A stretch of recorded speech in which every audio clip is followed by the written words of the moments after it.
दोस्तों, आज की कहानी का नाम है जिंदा भूत। एक दिन राजू के मन में आया कि लोगों को भूत बनकर डराया जाए।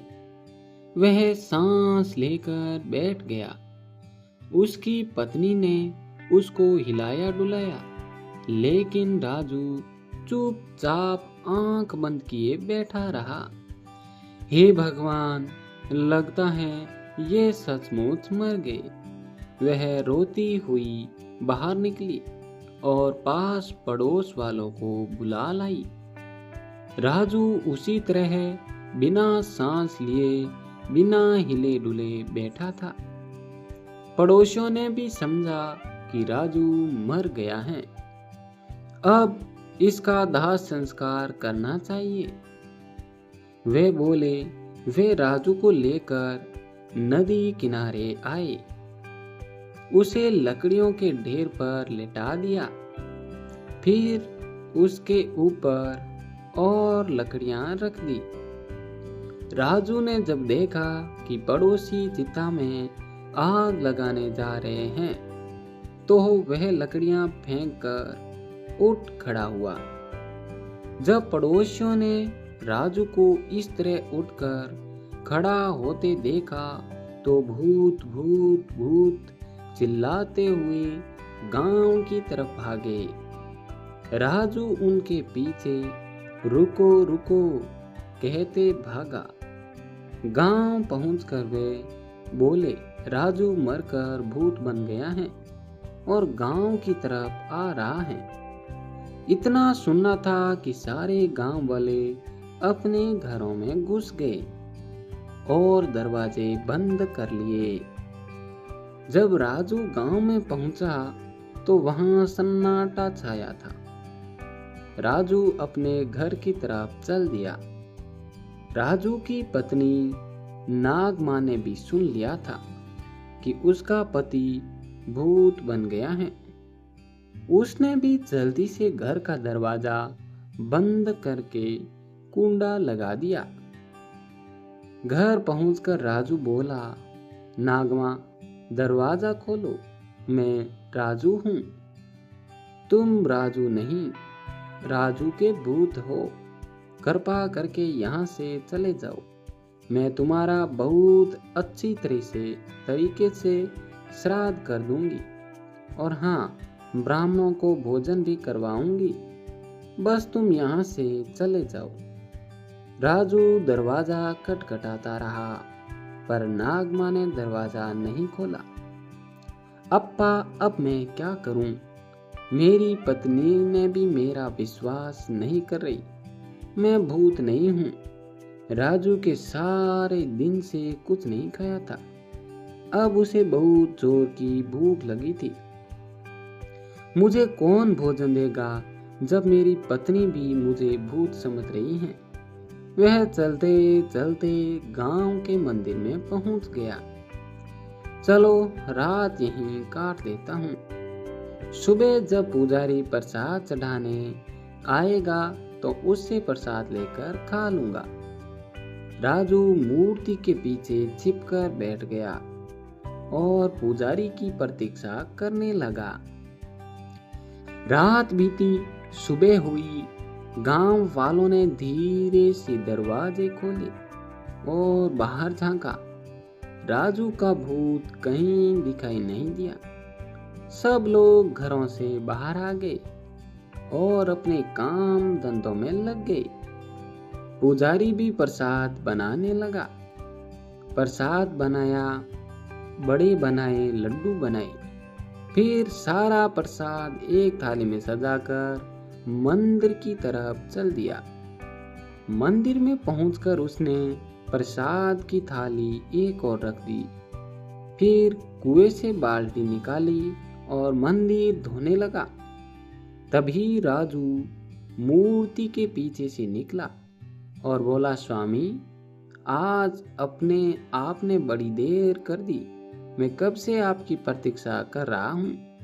इतना सुनना था कि पुजारी बाल्टी पटक कर गांव की तरफ भागा।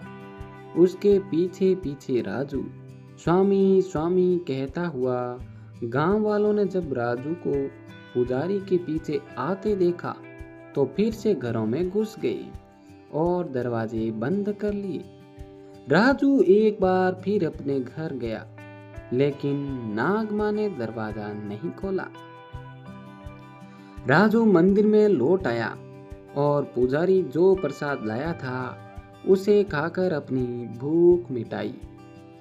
पेट भर जाने के बाद राजू ने अपनी तरफ देखा। उसकी वेष्टी फट गई थी, शरीर धूल और मिट्टी से सना था, बाल बिखरे थे। लोग ठीक ही मुझे भूत समझते हैं, मेरी हालत तो देखो, वह बोला। सबसे पहले रमैया धोबी से साफ कपड़े मांग कर पहनना होगा।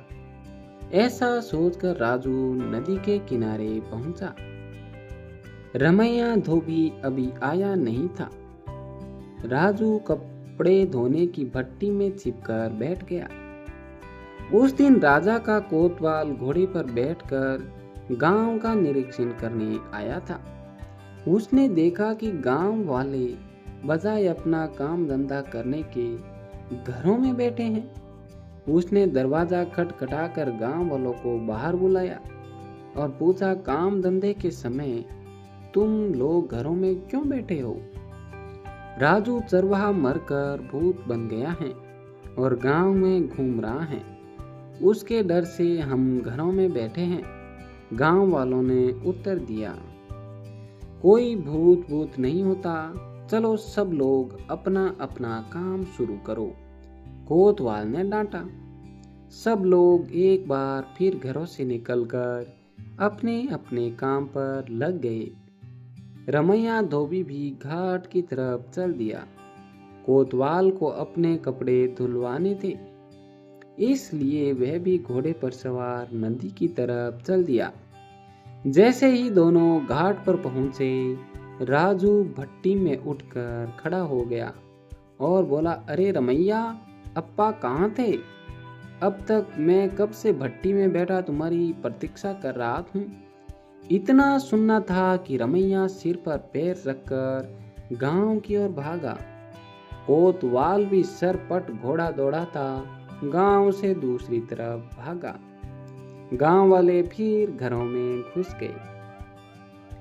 राजू धोबी के कपड़ों में से एक साफ वेष्टी और एक कमीज निकाली, फिर नदी में जाकर नहाया, साफ कपड़े पहने और अपने घर की तरफ चल दिया।